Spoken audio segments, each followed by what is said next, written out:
ഇതാണ് ഞങ്ങളുടെ പുല്ലൂരിലെ കല്ലടയാറിൻ്റെ ഇതേത് ഭാഗമാണ്? പ്ലൈവുഡ് ഫാക്ടറിയുടെ സൈഡ്. ഇവിടെ പണ്ട് ഈ ക്രോസിൽ വള്ളം ഉണ്ടായിരുന്നു. അപ്പോൾ അക്കരെയുള്ളവർക്ക് ഇക്കരെ വരാൻ വേണ്ടി. പക്ഷെ ഇപ്പം എലിക്കാട്ടൂർ പാലം വന്നതുകൊണ്ട് ഈ സംഭവം ഇവിടെ നില്ല. അതുകൊണ്ട് ആ പഴയ വള്ളമാണ് ഈ കാണുന്നത്. അതുകൊണ്ട്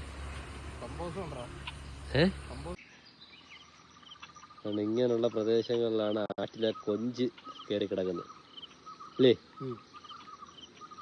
ഇങ്ങനെ വന്നിട്ട് സൈലൻ്റ് ആയിട്ട് വന്നിട്ട് ഒരു വലയിടണം. വലയിടുമ്പോൾ നല്ല മീനെ കിട്ടും. അതുകൊണ്ട് അന്ന് ഒരുപാട് കടത്തുകാർ ആൾക്കാരൊക്കെ കൊണ്ടുപോകാൻ വേണ്ടി ഉപയോഗിച്ചിരുന്ന വള്ളമാണ്. എനിക്കൊന്ന് ഇപ്പം ഇവിടെ ചെങ്ങല ഇട്ടിട്ട് നിർത്തിയേക്കും, ആരും ഉപയോഗിക്കൊന്നുമില്ല. ഇത് പൊട്ടിയിടാണ്ട് ഇതെല്ലാം പൊട്ടി. ഇതിൻ്റെ ഇളകി, തടിയൊക്കെ ഇളകിയാണ്ട, തടിയെല്ലാം ഇളകി ദ്രവിച്ചു തുടങ്ങി. ഇത് വള്ളം എന്ത് തടിയേണ്ട പണിയുന്നതെന്ന് അറിയാവുന്നവരുണ്ടെങ്കിൽ കമൻറ്റ് ചെയ്യണേ. ഇവിടെ എല്ലാം ചൂണ്ടയിടാനൊക്കെ ആൾ വരും. പനയുടെ കമ്പില്ലേ ഇത്, ഇതിനകത്ത് ഇങ്ങനെ കുത്തി വെച്ചിട്ടാണ് ചൂണ്ടയിടുന്നത്. അവിടെ ഈ കാണുന്നതാണ് കേരള വാട്ടർ അതോറിറ്റിയുടെ പമ്പ്. ഈ വഴി ഇത് ഈ കടവിലേക്ക് പോകാനുള്ള വഴിയാണ്. ഇത് കോൺക്രീറ്റ് നേരത്തെ ചെയ്തതല്ലേ? കോൺക്രീറ്റ് പണ്ടേ ഇത് ഇഷ്ടം പോലെ മണൽ വാരുമായിരുന്നു ഇവിടുന്ന്. അന്ന് മണൽ വാരിക്കൊണ്ട് പോകുമ്പോൾ അതിന് പാസ് കൊടുക്കുന്നില്ല, പാസ് എടുക്കുന്ന ഓഫീസാണിത്. ശരിക്കും പറഞ്ഞാൽ എനിക്ക് തോന്നുന്നു ഇപ്പം നമ്മളെ ഈ ആറ്റിലൊക്കെ ഇഷ്ടം പോലെ മണൽ കിടപ്പുണ്ട്. ആ മണലുകൾ വാരിപ്പോയി കഴിഞ്ഞാൽ ഒരുവിധം ആഴം ലഭിക്കും. അപ്പം വെള്ളം അതിനകത്ത് സ്റ്റോറാവും. പക്ഷെ ഇപ്പം സ്റ്റോറാവാനുള്ളൊരു സംവിധാനം ഇല്ല. പെട്ടെന്ന് വെള്ളം കയറാനുള്ള ഇതുണ്ടോ? അടിപൊളി. ഇതാണ് ആ വഴി. ഇപ്പോഴും ആ കട്ടള കണക്ക് ഉണ്ടില്ലയോ? ഇത്രയും മഴവെള്ളം നിറഞ്ഞ് ഇത്രയും വർഷങ്ങളായിട്ട് ആ കട്ടളയൊക്കെ അത് കണക്ക് ഇവിടെ ഇപ്പോൾ ഉണ്ട്.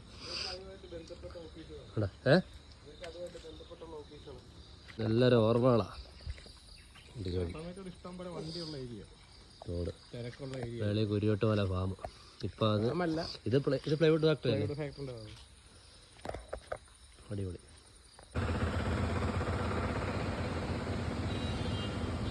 എന്താ ഭംഗിയില്ലേ പാലം കാണാൻ. കേരളത്തിൽ ആദ്യമായിട്ട് വരുന്നൊരു ബസ് സ്റ്റോപ്പാണ്. ഇരിപ്പിടം ഉണ്ട് കേട്ടോ, കമ്പിയല്ല. നല്ല അടിപൊളി.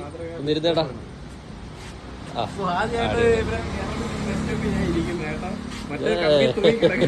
ഇതാണ് നമ്മളെ റെയിൻബോ ബ്രിഡ്ജ് മോഡല്. കൊല്ലം പുനലൂര് അരിമുക്കിലാണ് സ്ഥിതി ചെയ്യുന്നത്. അച്ചൻകോവിൽ ആറ്റിന്ന് വരുന്നതാണ്.